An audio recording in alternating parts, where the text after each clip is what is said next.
My name is Samantha Mitchell, 32, one of the youngest cruise ship captains in the industry. When my family decided to plan their dream vacation, they deliberately excluded me, saying they needed space from my boring ship stories. Little did they know they had booked passage on the very vessel I commanded. I stood on the bridge, watching them in the boarding line, anticipation building inside me. Before I share how their jaws dropped when my chief officer announced, "Welcome aboard, Captain," drop a comment letting me know where you're watching from, and hit subscribe if you've ever been underestimated by the people who should believe in you most. Growing up in a coastal town in Maine, I always felt the pull of the ocean. My bedroom walls weren't covered with pop stars or movie idols, but with maps of sea routes and pictures of majestic vessels. My father, Thomas, ran a successful accounting firm where my older siblings Sarah and Michael eventually joined him. The Mitchell family business was a point of pride for everyone except me. "The sea is no place for a Mitchell," my father would say whenever I mentioned Maritime Academy. "Especially not a female Mitchell." My mother Diana would nod in agreement, already envisioning me in a sensible pantsuit crunching numbers like my siblings. Despite their disapproval, I applied to the Maritime Academy in secret. The day my acceptance letter arrived, I placed it on the dinner table before everyone sat down. The silence that followed was deafening. "This is just a phase," my mother finally said. "You'll come to your senses eventually," my father added, passing the letter back without finishing it. Sarah, 3 years my senior, smirked. "When you fail, don't expect Dad to create a position for you at the firm." Only my grandmother Eleanor showed any support, slipping me a check to help with expenses. "Your grandfather was a naval officer," she whispered. "The sea is in your blood, whether they acknowledge it or not." At the academy, I thrived. While my classmates struggled with navigation calculations, I excelled. When others complained about the rigorous physical training, I pushed through. For years later, I graduated at the top of my class, but my graduation ceremony featured empty seats where my parents and siblings should have been. Only Grandma Eleanor attended, her frail hands clapping the loudest when I received my honors. My career progressed rapidly. I started as third officer on cargo ships, then second officer on smaller cruise vessels. My competence and dedication pushed me up the ranks faster than most. By 32, I was offered the captaincy of the Oceanic Majesty, a luxury cruise liner with a capacity for 3,000 passengers and 1,200 crew members. It was an achievement almost unheard of for someone my age, let alone a woman. Throughout these years, family gatherings became increasingly tense affairs. My accomplishments were minimized, my stories interrupted. "Nobody wants to hear about maintenance schedules," Samantha, my brother, would say, before launching into a lengthy tale about tax audits. My relationship with my family deteriorated to obligatory holiday phone calls and the occasional birthday text. So when I didn't receive an invitation to the family reunion cruise my sister was organizing, I wasn't surprised, just hurt. It was my first officer, James Reynolds, who brought the passenger manifest to my attention 3 weeks before departure. "Captain, I was reviewing the VIP passengers for the Caribbean cruise, and I noticed something. There's a group booking under Mitchell. Any relation?" I took the tablet from him, and there they were, Thomas and Diana Mitchell, Sarah and her husband David, Michael and his wife Rachel, plus my 3 nieces and nephews. 10 cabins in total, including one for my grandmother Eleanor. "They're my family," I said, my voice steady despite the storm brewing inside me. "Did they know you're the captain when they booked?" James asked. "No," I replied, handing back the tablet. "And I'd prefer to keep it that way until they board." That night in my apartment, I called Grandma Eleanor. Despite her advancing age, her mind remained sharp. "Did you know about this, Grandma?" I asked after explaining the situation. "Yes, dear. Sarah organized everything. I asked why you weren't included, and she said you'd be working and wouldn't want to join a family vacation. But she knew I'm a cruise ship captain. She didn't think to check which ship." I don't think any of them actually believe you're a captain, Samantha, she said softly. Your father still refers to your boat job like you're working on a fishing trawler. The revelation stung, but it didn't surprise me. In their minds, I was still the stubborn daughter who'd chosen a peculiar hobby rather than a real career. They couldn't reconcile their accountant daughter with the reality of a woman commanding a 130,000-ton vessel. What will you do? Grandma asked. I thought for a moment, a plan forming. Nothing. I'll let them board like any other passengers. They'll find out soon enough. They certainly will, she chuckled. I wouldn't miss their faces for the world. As the departure date approached, I maintained absolute professionalism. I updated the crew about the situation, not because I wanted special treatment for my family, but because I needed my team to be prepared for any potential drama. The last thing I needed was personal conflict interfering with the safety and enjoyment of 3,000 passengers. My chief officer, Patricia Hayes, suggested having another captain take this particular voyage, but I refused. I've earned this position, I told her.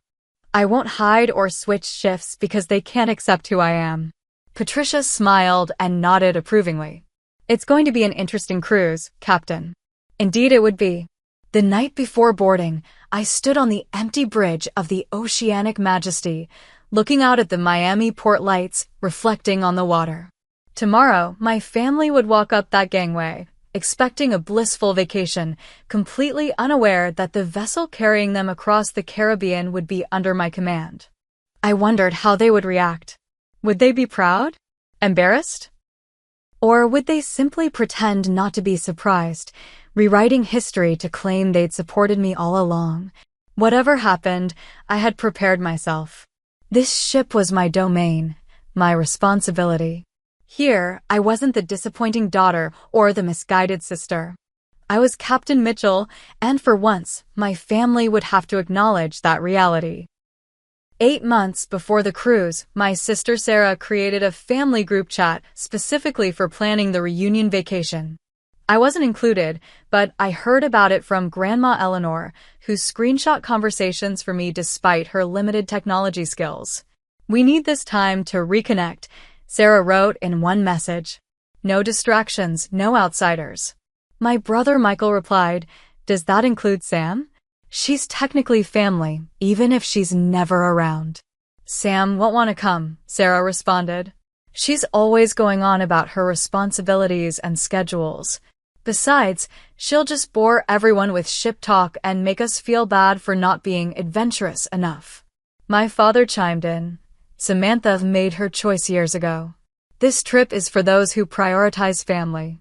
Not a single person, not even my mother, suggested that perhaps excluding their daughter/sister might be hurtful. The only resistance came from Grandma Eleanor, who pointed out that perhaps they should at least ask me. Her suggestion was quickly dismissed. Grandma, you know Sam, wrote Sarah. She'll either decline and make us feel guilty, or she'll come and make everything about her career. It's easier this way. The irony that they were booking a cruise without inviting a cruise ship captain wasn't lost on me. It was as if they deliberately avoided acknowledging my expertise in the very experience they were seeking. 2 months before the cruise, I ran into my cousin Taylor at a coffee shop in Boston, where I was attending a maritime conference. I'm so excited for the family cruise, she exclaimed, stirring her latte. Sarah's been planning it forever. She even got us all matching t-shirts that say Mitchell Family Voyage 2025. When Taylor realized I wasn't invited, her face flushed with embarrassment. Oh, I just assumed. I mean, it's a cruise and I'm sure they meant to. It's fine, I assured her, though it wasn't. Which cruise line are you taking? Ocean Royal Lines, I think? On some ship called the Oceanic something. I nodded, maintaining a neutral expression. Sounds nice. I hope you all have a great time. That evening, I called my mother under the pretense of checking in. After 20 minutes of discussing my niece's dance recital and my brother's promotion, I casually asked, So, I heard there's a family cruise happening? The silence on the other end told me everything I needed to know. Yes, well, Sarah's been organizing it, my mother finally said. We didn't think you'd be interested with your work schedule and all. Did anyone consider checking with me first? Honey, you're always saying how busy you are. We didn't want to pressure you. The excuse was flimsy, and we both knew it. I could have pushed further, demanded an honest answer, but what would be the point? Their exclusion had already made their feelings clear. Which ship will you be on? I asked instead. The Oceanic Majesty, she replied. Supposedly it's one of those massive floating resorts. I bit back the temptation to tell her that I knew exactly how massive it was, down to the last centimeter of its 1,041-foot length. Instead, I simply said, I've heard it's nice. You know your father, she continued, oblivious. He researched everything and insisted on booking the best cabins available. Cost a fortune, but he says the Mitchell family deserves nothing but premium experiences. The irony thickened. My father, who had never once asked about my responsibilities as captain, had likely spent hours reading online reviews of the very ship I commanded. 3 weeks before departure, I overheard a conversation that solidified my decision to keep my role a secret until boarding day. I was video chatting with Grandma Eleanor when my father entered her room, unaware that I could hear him. Mom, are you sure you're up for this cruise? He asked. It's 2 weeks at sea. I'm not dead yet, Thomas, Grandma retorted. Besides, I want to see the Caribbean one last time. Well, at least we'll have actual professionals looking after us, my father said. Not like those booze cruises Samantha probably works on. Grandma's eyes flicked toward her tablet screen, knowing I could hear. Thomas, you have no idea what Samantha's job entails. Perhaps you should ask her sometime. I know enough, he dismissed. Playing sailor and avoiding real responsibility. At her age, I was already managing the entire firm. I muted my microphone as he continued, each word reinforcing my resolve. Let them board my ship. Let them see what responsibility really looks like. The final flight came just days before departure. My sister Sarah posted photos of custom luggage tags she'd ordered for everyone, the Mitchells, sailing away 2025. 20 tags in total, one for each family member except me. I took a screenshot and sent it to Patricia, my chief officer. Ready for Operation Family Reunion? She texted back. More than ready, I replied. Make sure the bridge is spotless for visitors on day 1. As boarding day approached, I immersed myself in preparation. I reviewed passenger manifests, weather reports, and maintenance logs. I checked and double-checked our itinerary, ensuring every detail was perfect. Not because my family would be aboard, but because that's what I always did. That's what made me Captain Mitchell. The night before departure, I stood on my private captain's balcony, watching the lights of Miami twinkle along the shoreline. Tomorrow, the Oceanic Majesty would welcome 2,987 passengers for a 2-week Caribbean cruise. 10 of those passengers had no idea their vacation was about to become a lesson in respect. The morning of departure day, I woke at 4:30 a.m., 2 hours before my alarm. Sleep had been fitful, my dreams filled with confrontations and arguments that left me more exhausted than when I'd gone to bed. I performed my usual pre-departure ritual, a 5-mile run along the port, a quick breakfast, and a thorough review of the day's schedule. By 7 a.m., I was aboard the Oceanic Majesty, crisp in my white uniform with 4 gold stripes adorning each sleeve. My first stop was the bridge, where the night officers were completing their watch. Everything in order, Lieutenant Morris? I asked, accepting the logbook he handed me. Yes, Captain. All systems normal. Weather forecast shows clear skies for departure, with a slight chance of showers near our first port of call in 3 days. I nodded, scanning the instruments. The Oceanic Majesty hummed with pre-departure activity, engineers checking systems, stewards preparing staterooms, chefs receiving fresh provisions. 3,000 passengers would begin boarding at noon, and every detail needed to be perfect. At our 8 a.m. officer briefing, I addressed the elephant in the room. As some of you know, my family will be among our passengers today, I stated matter-of-factly. They are unaware that I am the captain of this vessel. A few chuckles rippled through the assembled officers. I expect them to be treated exactly like any other passengers, no special treatment, no exceptions to rules. If they approach you with concerns or complaints about me, direct them through proper channels. I paused, making eye contact with each officer. My personal situation will not affect the operation of the ship or the experience of our passengers. Is that clear? Yes, Captain, they responded in unison. After the briefing, Patricia stayed behind. We'd been friends since Maritime Academy, and she knew my family situation better than anyone. You sure about this, Sam? She asked. It's not too late to call in Captain Hernandez. No one would blame you for wanting to avoid the drama. I shook my head. I've been avoiding their dismissal for years. Maybe it's time they see me for who I really am, not who they think I should be. And if they make a scene, then we handle it professionally, like any other passenger situation. Patricia smiled. Well, I for one can't wait to see their faces. Especially your father's.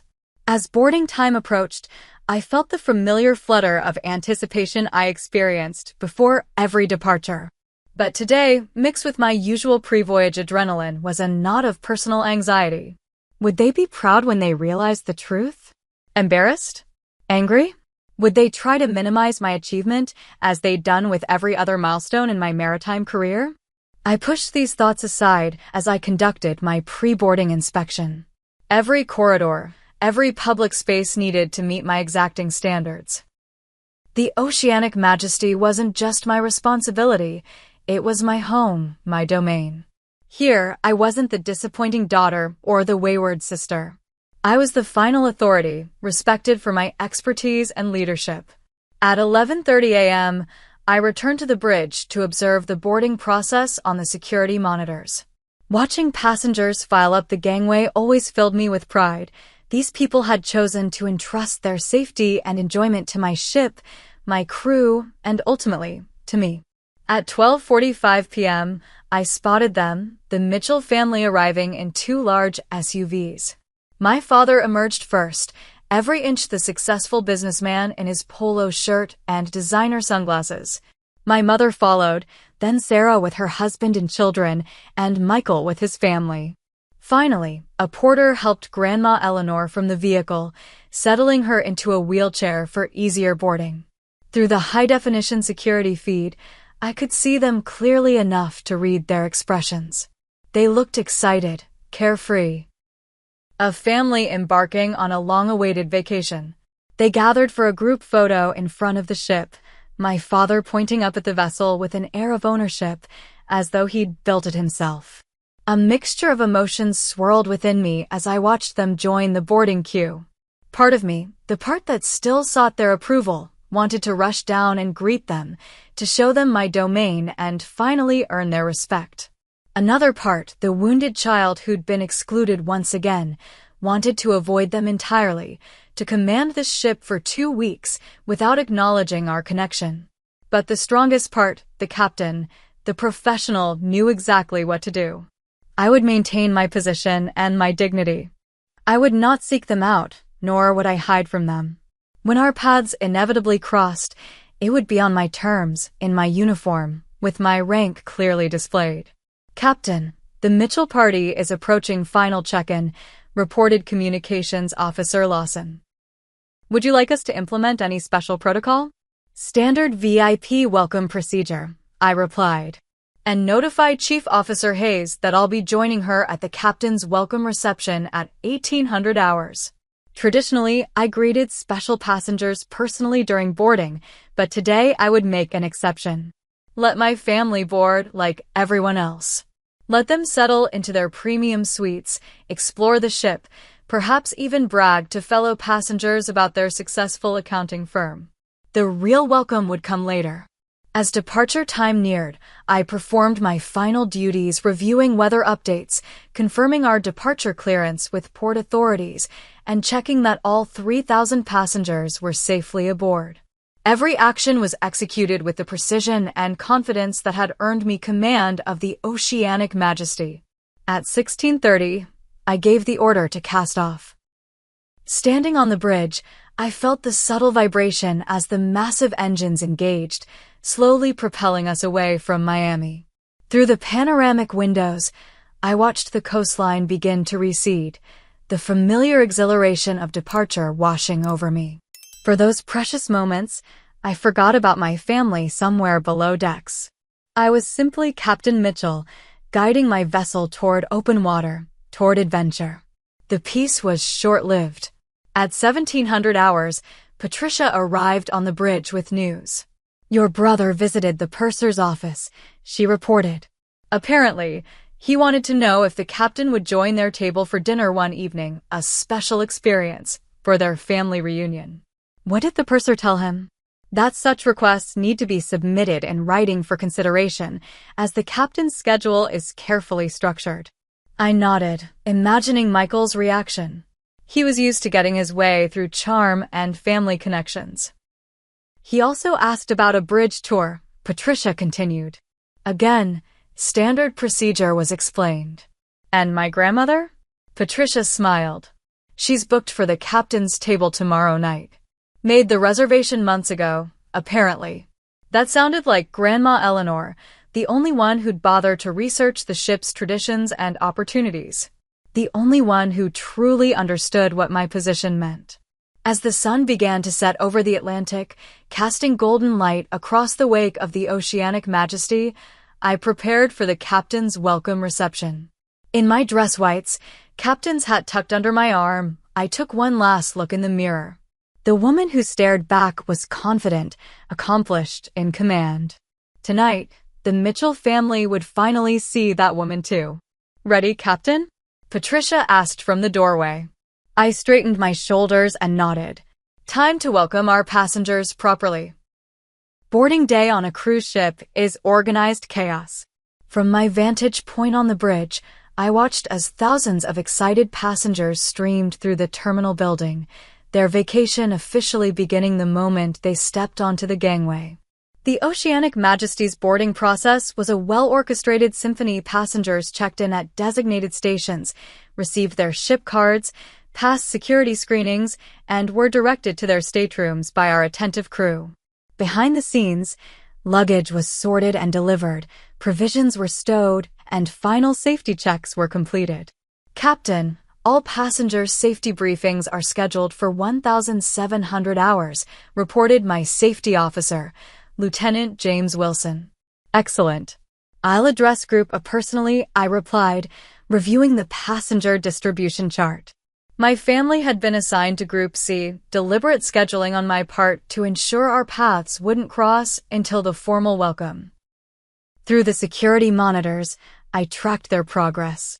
My father led the procession, his bearing suggesting he owned not just the accounting firm, but the entire cruise line. My mother followed, already wearing a sun hat despite being indoors. Sarah and Michael herded their respective families, while a crew member assisted Grandma Eleanor in her wheelchair. They passed through security without incident, collected their ship cards, and posed for the obligatory welcome photo against a tropical backdrop. I zoomed in on their ship cards, Suite 1542 for my parents, neighboring cabins for my siblings and their families, and Suite 1546 for Grandma Eleanor. All premium accommodations on Deck 15, with private balconies and concierge service. "The Mitchell party has boarded, Captain," confirmed the chief purser through the intercom. "All VIPs now accounted for." "Thank you, Mr. Reynolds. Please ensure their luggage receives priority handling." Despite everything, I wouldn't let personal feelings affect my professional standards. Every passenger deserved exceptional service, even those who'd excluded me from their family vacation. At 1,545 hours, I left the bridge for my scheduled cabin inspection. This was standard procedure before departure, a final check of random staterooms to ensure our housekeeping standards were being maintained. As luck would have it, Suite 1550 was on my inspection list, just 2 doors down from Grandma Eleanor's cabin. The timing was calculated. My family would likely be settling in, perhaps exploring their accommodations or standing on their balconies admiring the port view. I moved efficiently through the corridor of Deck 15, nodding to passing crew members who stood at attention as I approached. My uniform, crisp white with gold epaulets and stripes indicating my rank, commanded immediate respect. Here, in these hallways, I was unquestionably in charge. Rounding the corner toward the 1540 series suites, I heard familiar voices. My heart rate increased, but my exterior remained calm, professional. Absolutely magnificent, came my mother's voice from the open door of Suite 1542. Thomas, come look at the bathroom. There's a jacuzzi tub. I continued my approach, clipboard in hand, the perfect image of a captain performing routine duties. The girl said the captain's welcome reception is at 6, my father's voice carried into the hallway. We should attend. Might be good networking. Never know when cruise line executives might need accounting services. I almost smiled at the irony. 10 feet away now. I'm just glad we're finally having quality family time, said Sarah, emerging from her suite directly into my path. She froze, her expression morphing from casual happiness to shock to confusion. Good afternoon, I greeted her professionally. Welcome aboard the Oceanic Majesty. Sarah's mouth opened and closed without producing sound. Behind her, my brother Michael appeared in the corridor, then stopped abruptly. Sam, he managed. What are you? Why are you dressed like that? Before I could respond, my father's booming voice came from inside the suite. Kids, come check out this view. You can see all the way to. He stopped in the doorway, eyes widening as they landed on me. My mother appeared beside him, her hand flying to her mouth. Hello, Dad. Mom. I maintained perfect composure. I trust your boarding process went smoothly? Samantha. My father's authoritative voice had risen half an octave. What is this? Why are you dressed as a ship officer? Just then, my first officer Patricia rounded the corner, stopping beside me with a perfect salute. Captain Mitchell, engineering reports all systems ready for departure. We await your command. The corridor fell silent. I could almost hear the gears turning in my family's heads as they processed what they were hearing. Thank you, Officer Hayes, I replied. Inform the bridge I'll return shortly to issue departure orders. Patricia nodded and continued down the corridor, but not before I caught the slight smile tugging at her lips. I turned back to my stunned family. If you'll excuse me, I have duties to attend to before we depart. Please enjoy the welcome reception this evening. I look forward to greeting you formally. As I moved to continue my inspection route, my father found his voice. Wait just a minute, he demanded, his tone the same one he'd used when I announced my Maritime Academy acceptance. What is going on here? Are you actually saying you're the captain of this entire ship? I straightened to my full height, meeting his gaze directly. Yes, Mr. Mitchell. I am Captain Samantha Mitchell, Master of the Oceanic Majesty. I've held this command for 18 months.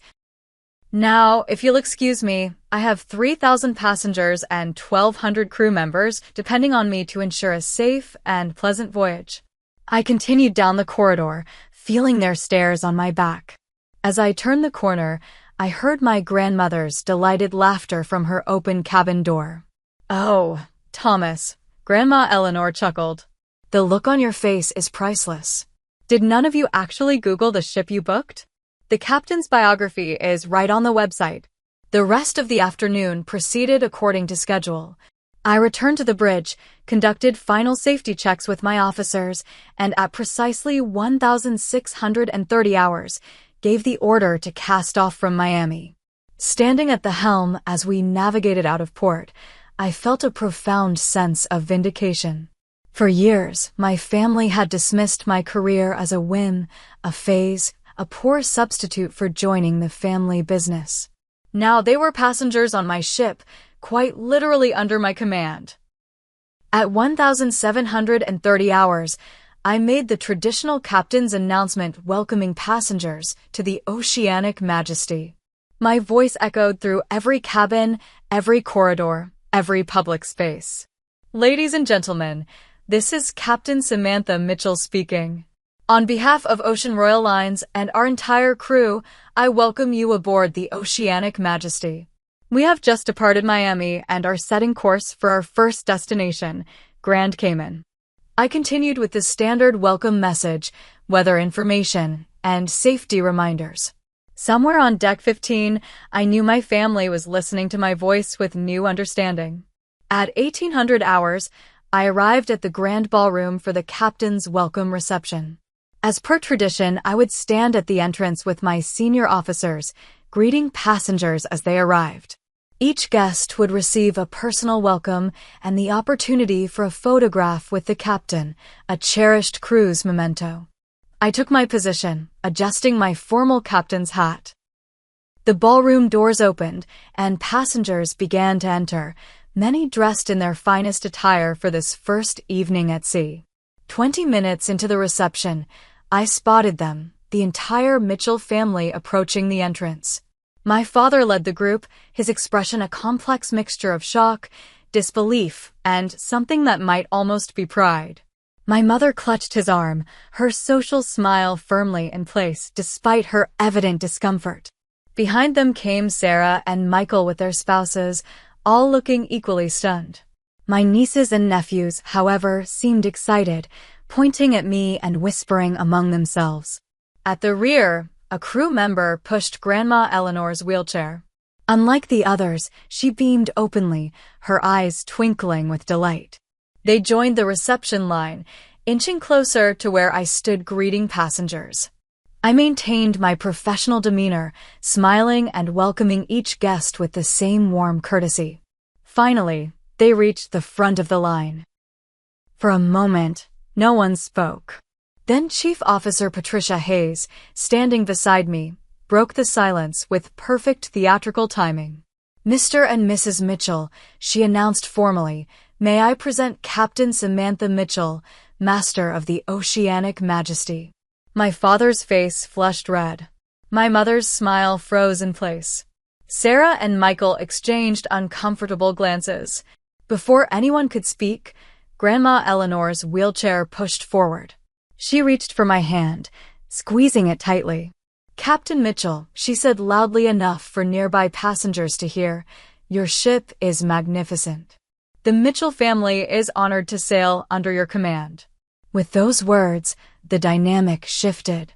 Other passengers looked on with interest, many smiling at what appeared to be a proud family moment. My father, ever conscious of appearances, quickly recovered. "Yes," he managed, extending his hand stiffly. "Quite an impressive vessel you have here, Captain." I shook his hand professionally. "Thank you, Mr. Mitchell. I hope you and your family enjoy your voyage with us. Now, shall we take the traditional welcome photo?" The photographer positioned us, me in the center in my captain's uniform, my family arranged awkwardly around me. The camera flashed, capturing forever the moment when the Mitchells had to acknowledge that the daughter they'd excluded from their cruise vacation was, in fact, the master of their ship. As they moved into the ballroom, I overheard my youngest nephew asking excitedly, "Uncle Michael, does this mean Aunt Sam is our boss for the whole vacation?" Michael's pained expression was answer enough. The morning after boarding day, I conducted my routine inspection tour of the Oceanic Majesty. Starting from the bridge, I made my way through every deck, checking operations and greeting both passengers and crew. This daily ritual allowed me to maintain visibility and ensure our standards were being met throughout the vessel. On the Lido deck, I paused to observe breakfast service at the Horizon Court buffet. Through the glass doors, I spotted my family seated together at a large table near the windows. My father was gesturing emphatically while the others listened, their breakfast seemingly forgotten. I hadn't planned to approach them yet, but as I continued my inspection route, my path took me directly past their table. Professional courtesy demanded I acknowledge them like any other passengers. "Good morning," I greeted them, stopping briefly at their table. "I trust you're enjoying your first morning aboard." My words created an immediate hush. 6 adult faces turned toward me with expressions ranging from embarrassment to defiance. Only Grandma Eleanor and the children seemed genuinely pleased to see me.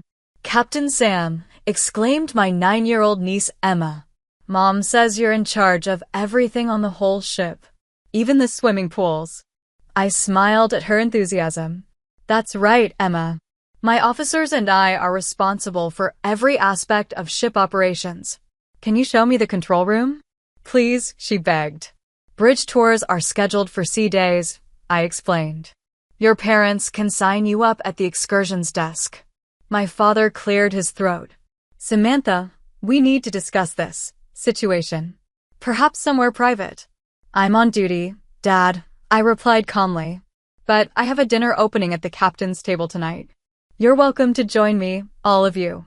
I glanced around the table, meeting each pair of eyes. 1900 hours in the grand dining room. "Please let the maitre d' know if you'll attend." Without waiting for a response, I continued my inspection tour, maintaining the same professional demeanor I showed all passengers. Behind me, I heard the conversation explode back to life, my sister's indignant whisper carrying despite her efforts. "She could have told us. This is so embarrassing."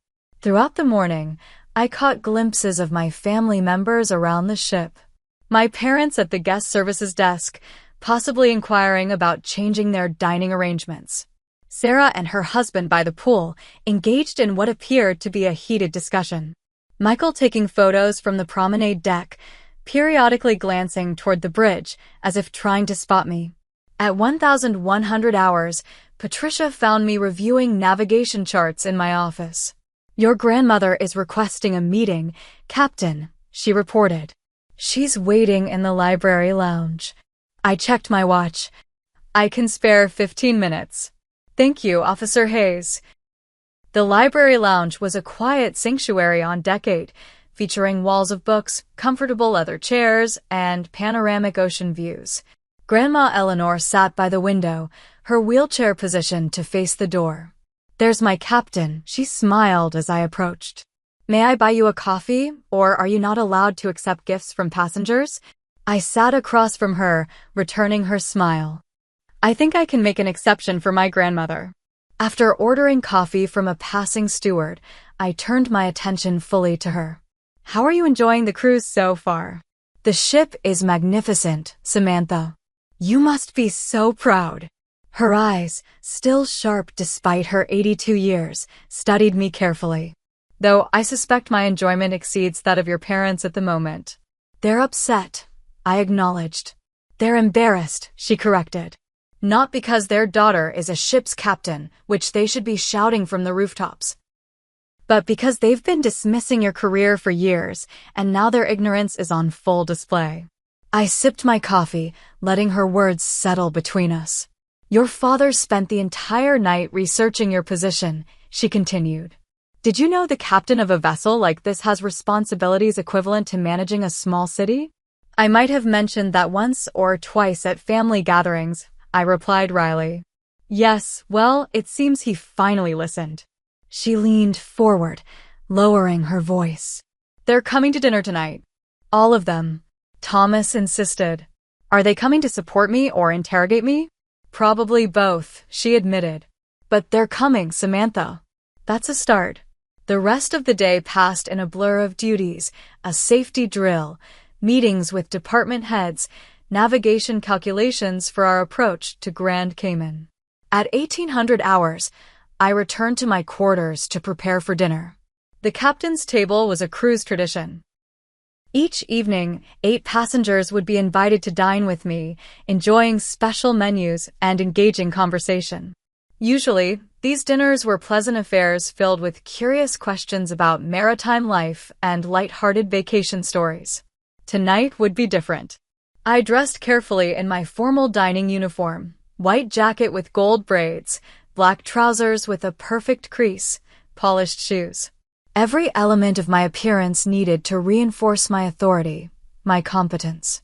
At precisely 1900 hours, I entered the grand dining room from the staff entrance. The maitre d' escorted me to the captain's table, where my family was already seated. The tension was palpable, evident in rigid postures and forced smiles. Good evening, I greeted them, taking my seat at the head of the table. Thank you for joining me tonight. Dinner began with strained small talk, comments about the weather, the ship's amenities, tomorrow's port of call. My father asked pointed questions about the vessel's specifications, testing my knowledge. I answered each query with the ease of someone who commanded this floating city daily. After the main course was served, my mother finally addressed the elephant in the room. Samantha, why didn't you tell us you were the captain of this specific ship? All eyes turned to me. I set down my fork and knife, taking a moment to compose my response. Would it have changed your decision to include me in the family vacation? I asked quietly. The table fell silent. Sarah stared at her plate. Michael shifted uncomfortably. That's not fair, my father interjected. We assumed you'd be working unavailable. Did anyone ask me? I interrupted, maintaining a calm tone despite the emotion building inside me. A simple text, Sam, we're planning a cruise. Would you like to join us if you can get the time off? That's all it would have taken. More uncomfortable silence followed. We didn't think. Sarah began. No, you didn't, I agreed. You didn't think my career was real enough to consider. You didn't think to check which ship you were booking. You didn't think I might want to be included in a family reunion, even if I couldn't attend. My youngest nephew broke the tension by asking loudly, "And Sam, do you get to steer the ship?" I smiled at him gratefully. Sometimes. We have sophisticated navigation systems, but yes, I take the helm during complex maneuvers. This prompted a barrage of excited questions from all three children, temporarily lightening the mood. As dessert was served, the conversation tentatively shifted toward genuine interest in my position. How many crew members report to you? My brother-in-law asked. Directly? 15 senior officers. Indirectly, all 1,200 crew members. And you're responsible for everyone's safety? My sister inquired, a new note of respect in her voice. Every passenger, every crew member, every minute of every day, I confirmed. The captain's authority on a vessel is absolute, but so is the responsibility. As coffee was served, my father cleared his throat. I may have underestimated the scope of your position, Samantha. Coming from Thomas Mitchell, this qualified as a profound apology. Perhaps, I suggested, you all might like a private bridge tour tomorrow? See what I actually do. The children cheered immediately. The adults exchanged glances, then nodded. We'd like that, my mother said softly. As dinner concluded, I stood to return to my duties.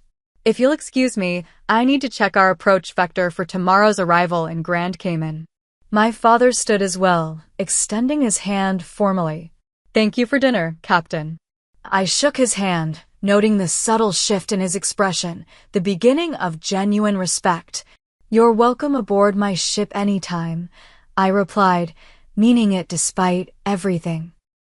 As I walked away, I heard my niece stage whisper to her brother, our aunt is the boss of the whole ship.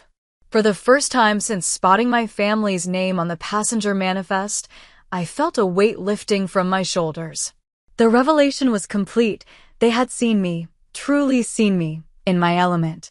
Whatever happened next, that recognition could never be taken away. The morning of our arrival in Grand Cayman dawned clear and bright. I had been on the bridge since 0500 hours, overseeing our approach to the port. Unlike some destinations on our itinerary, Grand Cayman had no cruise ship dock large enough for the oceanic majesty. Instead, we would anchor offshore and transport passengers to Georgetown via tender boats. This operation required precision. I worked closely with my navigation team to position the ship perfectly, accounting for currents, wind conditions, and the location of coral reefs. At 0730, we dropped anchor precisely on our designated coordinates. I made the standard announcement informing passengers of our arrival and the tender schedule, then prepared for the bridge tour I'd promised my family. They arrived promptly at 0900, having been escorted from the guest elevator by Officer Hayes. The children bounced with excitement, while the adults maintained a more reserved demeanor, though I noticed their eyes widening as they took in the sophisticated equipment surrounding us. "Welcome to the bridge of the Oceanic Majesty," I greeted them formally, before softening into a more personal tone. "This is where all major ship operations are controlled and monitored."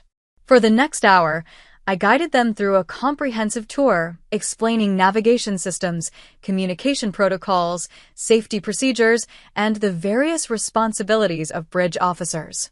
The children asked endless questions, which I answered patiently. The adults remained somewhat subdued, occasionally exchanging glances that spoke volumes about their reevaluation of my career. "This is actually quite impressive," Samantha, my father, finally admitted, studying the complex radar system. "The level of responsibility is substantial." "It is," I agreed simply. As the tour concluded, I escorted them to the priority tender boarding area. "Enjoy your day in Grand Cayman. The last tender returns at 1630 hours. Please don't be late. The ship won't wait, even for the captain's family." My sister Sarah hung back as the others moved toward the exit. "Can we talk?" she asked quietly. "Just us." I checked my watch. "I have 20 minutes before my next meeting. We can use my office." My captain's office, adjacent to the bridge, offered both privacy and a spectacular view of the turquoise Caribbean waters. Sarah sat across from my desk, fidgeting with her wedding ring, a nervous habit since childhood. "I owe you an apology," she began without preamble, "for excluding you from the planning. For all the times I've dismissed your career as less important than the family business." I nodded, waiting for her to continue. "It's just, you were always the rebel, Sam. When you left for Maritime Academy instead of college, Dad was furious for months. It was easier to side with him than to defend you." "I never asked you to defend me," I pointed out. "Just to respect my choices. I know that now." She gestured around the office. "Seeing you here in command, it's not what I imagined. When you said captain, I pictured something much smaller, much less impressive." "That's the problem, Sarah. None of you ever bothered to imagine what my life actually looks like. You created a narrative where I was playing sailor rather than building a serious career." She had the grace to look ashamed. "You're right. We were wrong." She hesitated, then added, "Dad's having a hard time admitting it, but he is impressed. I heard him telling someone at breakfast that his daughter commands a vessel worth over $1 billion. I almost smiled. Of course, my father would quantify my achievement in monetary terms.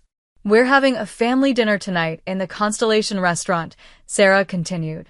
"Will you join us?" Not as the captain, but as our sister, our daughter. Just Samantha. I considered her invitation.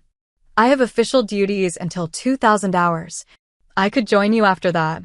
"We'll wait," she promised, standing to leave. "And Sam? Your niece hasn't stopped talking about how her aunt is the captain. You've become her new hero." After Sarah left, I returned to my duties, monitoring weather reports, reviewing passenger excursion counts, attending a department head meeting. Throughout the day, I spotted my family members returning from their island excursion, laden with shopping bags and sporting fresh sunburns. At 1700 hours, the last tender returned to the ship. I gave the order to weigh anchor, and the Oceanic Majesty began its journey toward our next destination, Jamaica. That evening, I changed from my uniform into civilian clothes, a simple black dress, and minimal jewelry. At 2015 hours, I entered the Constellation restaurant as Samantha Mitchell, family member, rather than Captain Mitchell, master of the vessel. The maitre d' led me to the private dining room my family had reserved. As I entered, the conversation halted. 8 adult faces turned toward me with expressions ranging from warm welcome, Grandma Eleanor, to cautious respect, my father. "Sorry I'm late," I said, taking the empty seat between my mother and grandmother. "We had some weather to navigate around." "Is everything all right?" my father asked, his tone suggesting genuine concern for the ship rather than criticism of my timing. "Perfect," I assured him. Just standard procedure to ensure a smooth sailing experience. As dinner progressed, the conversation gradually relaxed. My mother asked about my apartment in Miami, my life when not at sea. Michael inquired about my training, seeming genuinely interested in the path I'd taken to reach my position. After dessert was served, my father cleared his throat, his traditional signal that he had something important to say. The table quieted. "I think we owe Samantha an apology," he began, his voice carrying the authoritative tone he typically reserved for business meetings. When she chose Maritime Academy over business school, I was certain she was making a mistake. I've spent years believing that. He paused, meeting my eyes directly. "I was wrong. What you've accomplished, it's extraordinary. Not just for Mitchell, but for anyone." Coming from Thomas Mitchell, this was equivalent to a gushing emotional speech. I felt a lump forming in my throat. "We should have included you in the planning for this trip," my mother added. "Even if you couldn't join as a passenger, you should have been part of the conversation. Instead, you became part of the experience in a way none of us anticipated," Grandma Eleanor chuckled. "I'd call that poetic justice." The tension that had lingered since their boarding finally dissipated. For the remainder of dinner, we talked and laughed like a normal family, something we hadn't done in years. I shared sea stories that had them alternately gasping and laughing. They updated me on family news I'd missed during my long deployments. As the evening concluded, my father raised his glass. "To Captain Samantha Mitchell," he toasted. "The most accomplished Mitchell of our generation." Coming from the man who had dismissed my career ambitions for a decade, those words meant more than any professional accolade I'd received. The next morning, I resumed my duties as captain with a lighter heart. During my daily inspection tour, I encountered my family members enjoying various ship activities, each greeting me with newfound respect. My father and brother observed the engine room tour with genuine interest. My mother and sister attended my noon navigation presentation in the ship's theater. My nieces and nephews boasted to other children about their aunt the captain. That evening, as we sailed between Caribbean islands under a canopy of stars, I stood on the bridge, monitoring our course. Patricia joined me, coffee in hand. "Your family seems to have adjusted to the revelation," she observed. "They're trying," I acknowledged. "It's a start. Was it worth it?" Not telling them beforehand. I considered her question, watching the moonlight dance across the gentle waves. Yes, I finally decided. They needed to see me here in command. They needed to understand that this isn't just a job, it's who I am. Patricia nodded, understanding the significance. "By the way, your father requested a meeting with the hotel director this morning." "Oh!" I raised an eyebrow. "Apparently, he wants to organize a surprise celebration for you on the final night of the cruise. He asked about booking the grand ballroom." I smiled, shaking my head slightly. "Thomas Mitchell never does anything halfway. Should I have the hotel director approve it?" "Yes," I decided. "Let them plan their celebration. After all, that's what family vacations are for, creating memories together." As Patricia left the bridge, I turned my attention back to the vast ocean stretching before us. For 10 years, I had sought my family's recognition, their respect. Now that I finally had it, I realized something important. I'd never actually needed it. I had built this career, earned this command, without their approval. Having their respect was gratifying, but knowing I'd succeeded on my own terms was far more valuable. The Oceanic Majesty continued its course through the night, 3,000 passengers sleeping peacefully under my watch. Among them, the Mitchell family, finally complete. 6 months after the Mitchell family reunion cruise, as it had come to be known, I stood on the bridge of the Oceanic Majesty preparing for another Caribbean departure. The Miami skyline gleamed in the late afternoon sun. Passengers were boarding below decks, and my officers moved with practiced efficiency around me. "Captain Mitchell," called Communications Officer Lawson. "VIP guests arriving at the priority boarding gate." I glanced at the security monitor and smiled. There they were, my parents, Grandma Eleanor, Sarah, and Michael with their families, all wearing matching t-shirts that read Captain Mitchell's Crew, with a cartoon ship beneath. Thank you, Officer Lawson. Please inform them I'll meet them in the VIP lounge after departure procedures are complete. The past 6 months had brought remarkable changes to my relationship with my family. Weekly video calls had replaced sporadic text messages. My father had visited the Maritime Academy to better understand my training. My mother had redecorated their guest room with nautical themes for my visits home. Most surprisingly, Sarah had brought her daughter Emma to Miami during her spring break for a girls' weekend with Captain Aunt Sam. We toured maritime museums, visited my apartment, and I'd introduced her to female officers from other vessels, showing her that women could command in a traditionally male field. As boarding continued, I completed my departure checklist, then addressed my crew for our pre-sailing briefing. As you're aware, my family is aboard again, I told them. This time as invited guests. I appreciate your professionalism during their last visit, and I know I can count on the same excellent service for all our passengers during this voyage. After the briefing, Patricia lingered on the bridge. Quite a change from last time, she observed. Your father actually requested a ship's log for Emma's school report on maritime careers. I smiled. Apparently my niece has decided she wants to be a ship's captain too. My sister nearly fainted when she announced it at Thanksgiving dinner. And your father? He asked what courses she should focus on in school to prepare for Maritime Academy.